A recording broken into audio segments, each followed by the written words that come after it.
Dice que el futuro, el éxito, la felicidad, en muchos casos la longevidad, estarán determinados por la calidad y cantidad de las ideas que uno produce.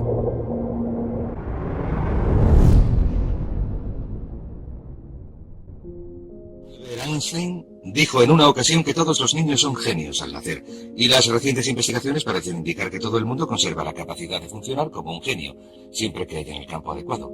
Lo que deseamos decirles en esta sesión es que ustedes son genios. Ustedes tienen la capacidad de funcionar a niveles excepcionales en al menos un campo de su vida, si es que pueden localizarlo. El doctor Howard Gardner, de la Universidad de Harvard, ha escrito un libro llamado Frames of the Mind, Estructuras del Cerebro, en el que estudia el hecho de que en la vida escolar solo se miden dos tipos de inteligencia, la inteligencia matemática y la verbal, y que se considera que uno es inteligente en la medida en que disponga de capacidades matemáticas o verbales.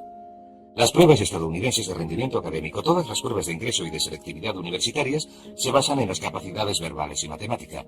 Pero Gardner ha averiguado que también se puede tener inteligencia artística, inteligencia mecánica, intuitiva, musical, y la más importante de todas para lograr el éxito en la vida, de hecho, una de las bases de este curso es la inteligencia social, la capacidad de llevarse bien con nosotros.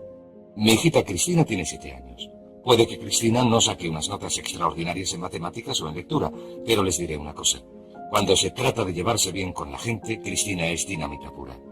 Y, al ser así, sabemos que siempre que la animen y le den apoyo, nunca tendrá problemas en la vida. Volvamos al punto principal. Usted es un genio. Ese genio, esa inteligencia, esa capacidad creadora, es algo que es suyo por derecho. La creatividad es tan natural para usted como lo es respirar. Y puesto que decimos que todos los niños son genios al nacer, vamos a examinar un par de hechos interesantes. En unos estudios recientes se analizaron los resultados obtenidos en unas pruebas de inteligencia por niños entre 2 y 4 años. Entre los 2 y los 4 años es cuando por primera vez se pueden realizar pruebas de inteligencia, y se pudo ver que, en el 94% de los casos, los resultados indicaban una elevada inteligencia y una elevada creatividad. A continuación se repitieron las pruebas con estos mismos niños a los 7 años, y se vio que solamente en el 4% de los casos los resultados indicaban una elevada inteligencia y una elevada creatividad. ¿Cómo sucedió esto? ¿Por qué este espectacular descenso en la creatividad? Muy sencillo. Entre los 2 y los 4 años y a la edad de 7 años, estos niños hacían cosas, tocaban cosas, las probaban, las olían, se metían en todas partes. A los 2 y 3 años son terribles, a los 4 son fantásticos, etc. Lo que pasó es que averiguaron que cuando hacían esas cosas sus padres se enfadaban, sus profesores se enfadaban, sus hermanos se enfadaban, les gritaban, les daban azotes y les desanimaban a la hora de hacer cosas nuevas, de explorar el mundo con el tipo de entusiasmo que los niños ponen en estas cosas. Averiguaron que si uno quiere salir adelante tiene que hacer lo que se espera de uno, así que con el tiempo se volvieron pasivos. Empezaron a ir al colegio y les sentaron en filas ordenadas. Hablaban cuando levantaban la mano, les decían cuándo podían ir al baño, etc. Pero lo maravilloso es que, aunque esto haya sucedido, la creatividad se sumerge como un río subterráneo y lo que vamos a hacer en esta sesión es hablar de cómo se le puede hacer volver a la superficie. Por cierto, en la Universidad de Minnesota se realizó un interesante estudio hace algunos años. Este estudio se basaba en una prueba psicológica realizada en la universidad para verificar qué factores llevaban a la creatividad en los niños. Y lo que se hizo fue seleccionar a varias madres de la zona urbana de Minneapolis que padecían retraso mental. Esto es, sus coeficientes de inteligencia representaban un máximo de 80. Se localizó a cada una de estas madres en un momento en el que estaban teniendo hijos, y se estableció un experimento por el que los estudiantes de la Facultad de Psicología iban a las casas de estas madres, recogían a los niños a una edad temprana, los llevaban a la universidad, los situaban en un entorno donde podían jugar, donde se les estimulaba, oían música, tenían juguetes. Los estudiantes experimentaban con ellos y les mantenían ocupados, los cogían en brazos y jugaban con ellos, etc. Al final de este experimento, según iba progresando, cuando llegaron a una edad en la que se les pudo hacer una prueba de coeficiente de inteligencia sobre los 5 o 6 años, se averiguó que los resultados de estos niños rondaban los 130 puntos, que, como saben, se aproxima a lo excepcional. Se considera que una persona con un coeficiente de inteligencia de 140 es un genio. Un coeficiente de inteligencia de 130 está algunos puntos por debajo de lo que se necesita para ser clasificado en el nivel superior. Cuando se les repitieron las pruebas, un par de años después, el resultado medio fue un coeficiente de inteligencia de 132 puntos. ¿Cuál era la clave? ¿Cuál era la clave para este increíble desarrollo de la mentalidad? Averiguaron que la clave era la estimulación. La clave era la estimulación. Averiguaron que durante los años iniciales de formación de un niño, el nivel de inteligencia y creatividad que se desarrolla está en proporción directa con la calidad y la cantidad de estimulación que un niño recibe. ¿Qué significa esto para ustedes y para mí? Pues significa que si tienen niños, lo mejor que pueden hacer es suministrarles un entorno que los estimule. Significa que si desean ser una persona muy creadora, mejor que pueden hacer para ustedes mismos es suministrarse una dieta que les estimule. Distintos libros, cintas, ideas, personas, situaciones, entornos. Incluso el hecho de utilizar rutas distintas para ir al trabajo tiende a ayudarnos a romper con nuestra rutina y con nuestra zona cómoda y hacernos pensar de manera diferente. Hay algo conocido como la ley del uso, o un principio denominado la ley del uso. La ley del uso aplicada a un músculo físico dice que, si no se utiliza, se pierde. Si no se utiliza un músculo durante un periodo de tiempo, se atrofia y no se puede utilizar. La ley del uso también se aplica mentalmente a su nivel de creatividad. Dice que si uno no utiliza su creatividad, esta se atrofiará al igual que lo haría un músculo. Pero una cosa maravillosa que hemos averiguado, en un caso tras otro, es que si uno empieza a poner a prueba su creatividad, si empieza a exigirle cosas al igual que lo haría con un músculo si empezara a levantar pesos, si empieza a exigirle cosas, empezará a entrar en acción, empezará a hacerla moverse y, si lo prefiere, a estimularla con nuevas ideas y pensamientos. Así que la clave consiste en empezar a estimular su mente alimentándola con todo tipo de cosas que hagan que rompa con la rutina habitual. Hay otro aspecto interesante de la creatividad que resulta importante: el lenguaje. Una de nuestras averiguaciones consiste en que una de las correlaciones más estrechas en nuestra sociedad, la correlación directa con el éxito en cualquier campo, es la que existe entre el éxito y el conocimiento verbal. La persona media de habla inglesa utiliza menos de 1.200 palabras en su vocabulario diario, de un total de unas 500.000 palabras posibles. Hemos averiguado que el nivel de creatividad y de inteligencia del individuo están en proporción directa con el número de palabras cuyo significado conoce y que puede utilizar en una conversación. Por cierto, existen dos tipos de palabras: las que nunca se utilizan en la conversación, las que solamente se leen, pero también existen las que utilizamos continuamente en la conversación. La persona media solamente emplea 1.200. El niño medio, hasta los 5 años de edad, aprende a identificar y conocer el significado de unas 5.000 palabras. El adulto medio aprende 5.000 palabras al año, de modo que cuantas más palabras se aprendan, más creador se hace el individuo. Lo que nos lleva a otra ley, denominada la ley de la creatividad. La ley de la creatividad dice que en la vida actual todo se inicia con las ideas, El éxito, el progreso, la felicidad, la prosperidad, el desarrollo de la vida de uno dependen directamente de la calidad y cantidad de ideas que se desarrollen. Y lo que es sorprendente, si uno se centra en la cantidad de ideas, y yo he dedicado una enorme cantidad de trabajo al pensamiento creador, si uno se centra en la cantidad de ideas, se dará cuenta de que la calidad de las ideas es función de su cantidad. Hay quienes dicen que solamente van a desarrollar unas cuantas ideas. Esta es la gente con miedo al fracaso, con miedo al rechazo. Si uno se centra en generar una elevada cantidad de ideas nuevas que de algún modo mejorarán las cosas, ¿qué es la creatividad? La creatividad es la capacidad de producir mejoras. La creatividad sencillamente consiste en la capacidad de generar mejoras. Cualquiera que sea capaz de producir mejoras es una persona creadora. Si se puede mejorar el modo de controlar al niño, si se puede mejorar el modo de resolver una situación social, si se puede mejorar el modo en que se cocina un plato, se arregla el coche, se trabaja en el jardín, se elabora un plan de marketing, se hace un anuncio, cualquier cosa que haga que algo mejore es un acto creador. No es necesario componer sinfonías o escribir novelas o pintar cuadros. Lo único que hay que hacer es mejorar las cosas. Una serie de pequeñas mejoras puede producir unas diferencias extraordinarias en el rendimiento. De modo que la ley de la creatividad dice que el futuro, el éxito, la felicidad, en muchos casos la longevidad, estarán determinados por la calidad y cantidad de las ideas que uno produce. Pero, ¿qué es lo que controla la creatividad? En mi opinión, 3 cosas. La primera, las experiencias del pasado. Si uno se ha educado en un entorno, especialmente durante la infancia, en el que se le ha animado a pensar con creatividad, entonces será una persona creadora. A nuestros hijos, desde luego, hagan lo que hagan, siempre les decimos lo inteligentes que son, lo creadores que son, lo interesantes que son, lo divertidos que son. Y cuando están cerca de nosotros, siempre hablamos delante de ellos de lo creadores y listos que son nuestros hijos. Así que nuestros niños creen que son pequeños genios. Y probablemente, puesto que son nuestros hijos, no andan muy equivocados. En segundo lugar está el hecho de que el autoconcepto de un adulto con respecto a la creatividad es muy importante. ¿Se considera usted una persona creadora? Pues bien, como dijo Henry Ford, y ya lo hemos comentado antes, tanto si cree que lo es, parafraseando sus palabras, como si cree que no lo es, tendrá razón. Si su autoconcepto consiste en que se dice, creo que soy una persona creadora, esto es lo que se convertirá en su realidad.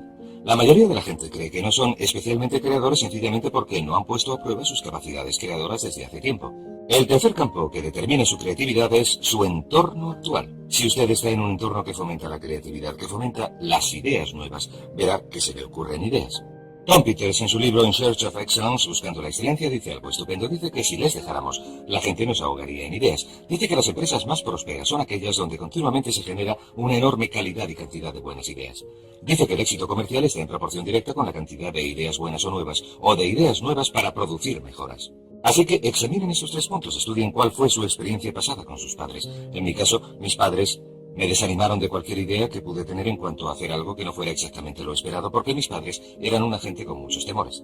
Vivieron la depresión y la Segunda Guerra Mundial, etc. Mi autoconcepto me decía que no tenía ninguna creatividad, y mi entorno en muchas situaciones era del tipo en el que había que hacer lo que se esperaba de uno para salir adelante. Pero si empezamos a desprendernos de estas cosas, si empezamos a darnos cuenta de que somos creadores, entonces empezamos a hacer que esto se convierta en nuestra realidad. Ahora bien, existen 2 tipos de personalidades, lo que llamamos la personalidad mecánica y lo que llamamos la personalidad adaptable. La principal diferencia entre estos 2 tipos consiste en que la personalidad mecánica es rígida y la personalidad adaptable es flexible. La personalidad mecánica tiende a ser dogmática, en otras palabras, quienes la tienen dicen tajantemente que las cosas son de una manera, hacen declaraciones que podríamos definir como en blanco y negro. Todo es sí, no, arriba, abajo, blanco, negro. Son casi absolutistas. La declaración de un absolutista es esto es así absolutamente. La persona adaptable tiene una mentalidad abierta. Siempre está dispuesta a considerar distintos enfoques. Se dan cuenta de que una pregunta nunca queda contestada, así que siempre están preguntando. Siempre están haciendo más preguntas. Dicen cosas como ¿qué os parece esto? ¿Qué os parece si hacemos aquello? ¿O por qué no probamos esto? O esa podría ser otra idea. Y tienden, si lo prefieren, a ser fluidos. Si se plantea una idea nueva, si acaban de tomar una decisión y se plantea una idea nueva, dejan la primera y adoptan la segunda. Son muy flexibles. Y verán que las personalidades adaptables son las personalidades con más éxito, las más felices. De hecho, existe una relación directa entre un amor propio reducido y la falta de seguridad. Falta de seguridad. La gente recurre a su inseguridad. Y la gente con un elevado amor propio con seguridad, los que están satisfechos consigo mismos, están dispuestos a cuestionar las ideas. De modo que pregúntense en qué lugar del gráfico se sitúan ustedes en cuanto a tener una personalidad mecánica o adaptable. Y he aquí 4 preguntas fáciles que se pueden hacer, 4 maneras fáciles de analizarse. Pregúntense lo siguiente: ¿con qué facilidad en una escala de 1 a 10 pueden hacer una de estas manifestaciones? Número 1. ¿Con qué facilidad pueden decir me he equivocado, no tenía razón? Me he equivocado, no tenía razón. Verán, las personas adaptables, las personas flexibles y fluidas están dispuestas a reconocer que se han equivocado, y las personas mecánicas, o si lo prefieren, rígidas, son las que no pueden admitir que se han equivocado, de modo que lo que hacen es esforzarse por ocultar su error. Trabajan mucho para defenderse y proteger sus errores en lugar de decir me he equivocado. Una vez que uno ha dicho me he equivocado, no hay nada que discutir, entonces uno se puede dedicar a hallar la solución. He aquí otra manifestación. ¿Con qué facilidad, en una escala de 1 a 10, pueden decir, he cambiado de opinión, es verdad, antes me parecía buena idea, pero he cambiado de opinión? La capacidad de cambiar de opinión es el distintivo de una persona flexible. ¿Con qué facilidad pueden decir, no lo sé, en una escala de 1 a 10? Si alguien, un hijo, un padre, un jefe, les hace una pregunta, ¿con qué facilidad pueden decir, no lo sé? O manifestación final, ¿con qué facilidad pueden decir, necesito ayuda, no lo puedo hacer yo solo, no tengo la capacidad suficiente, necesito que alguien me ayude, necesito ayuda, he cambiado de opinión, no lo sé? Estas son las manifestaciones que hace una persona flexible. Muy bien, estudiemos otro par de aspectos de la creatividad. Tenemos la ley del uso, tenemos la ley de la creatividad. Sabemos que el lenguaje y el vocabulario están directamente relacionados con esta. Sabemos que el autoconcepto es parte esencial de la creatividad, que cuanto más se gusta uno a sí mismo, cuanto más cree uno en sí mismo, más probabilidades tiene de ser creador. Así que el siguiente punto es preguntar. Sencillamente, la capacidad de hacer preguntas. Cuanto más dispuesto esté uno a hacer preguntas una y otra vez, cuanto más dispuesto esté uno a decir qué pasaría si lo hiciéramos de otro modo, qué pasaría si cambiáramos, qué pasaría si hiciéramos lo contrario de lo que estamos haciendo, qué pasaría si hiciéramos más, si hiciéramos menos, si dejáramos de hacerlo por completo, estas son las preguntas de una persona creadora. Ahora bien, como ya he dicho, usted es un genio. Sin embargo, ¿va usted a desarrollar su genio plenamente? El único modo de que pueda desarrollar su genio plenamente es empezando a utilizar algunas de las técnicas que hemos comentado en este seminario. Una de ellas es tener unas metas muy claras. Si usted tiene unas metas claras que desea lograr, estas estimularán su creatividad, como comentaremos en el próximo módulo. La segunda parte es empezar a utilizar afirmaciones, y la mejor afirmación es soy un genio, soy un genio, soy un genio, y repetirlo una y otra vez. Sucederá algo sorprendente si repiten estas palabras. En su mente consciente y subconsciente, cuando empieza a decir una y otra vez en su mente consciente, soy un genio, soy un genio, soy un genio, usted impulsa el mensaje al subconsciente. ¿Sabe lo que hace el subconsciente? El subconsciente dice, de eso nada, ganso, no se te ha ocurrido una idea decente en los últimos 10 años. Pero usted dice, soy un genio, soy un genio. Usted hace que penetre el mensaje, imprime el mensaje en su subconsciente. El subconsciente le conoce, lleva mucho tiempo con usted, sabe que nunca se le ocurre nada que valga la pena, pero usted insiste. Soy un genio, soy un genio, soy un genio. Continúa haciendo que penetre el mensaje. Finalmente el subconsciente dice, muy bien, si esta es la nueva orden, si es esto lo que quieres, allá va. He aquí una idea. Haz algo con ella. Y en medio de una conversación, cuando uno está hablando de un problema, de repente se le ocurre una idea y alguien dice, caray, qué buena idea. Y usted contesta, claro, ya sabes, soy un genio. Y le repiten, sí, es una idea bastante buena. Y verá que se convertirá en un genio en la medida en que acepte la creatividad innata. Es como si viviera en un terreno y debajo de ese terreno hubiera un enorme depósito de genio, y cuando afirme algo una y otra vez irá perforando más y más hasta llegar a un punto, al afirmar y visualizar, a un punto en que alcance este depósito de genio y el genio empiece a manar como si fuera un pozo de petróleo. Y cuando empiece a fluir, les diré lo más sorprendente, cuando empiece a fluir, diremos por qué funciona esto en un momento, cuando empiece a fluir, se le ocurrirá una idea tras otra. Pues bien, el punto más importante de todo este asunto consiste en entender lo siguiente, que no hay nada que no pueda lograr si explota este genio, que toda productividad y prosperidad se derivan de las ideas y que la fuente de las ideas es inagotable, lo que significa que su potencialidad es inagotable. Significa que no hay límites en cuanto a lo que puedan hacer, o tener, o ser, si desbloquean su creatividad innata, que si repiten una y otra vez, soy un genio, soy un genio, soy un genio, soy un genio, y a continuación esperan confiadamente. En el momento preciso en que la necesiten, se les presentará la respuesta precisa en la forma precisa que deseen.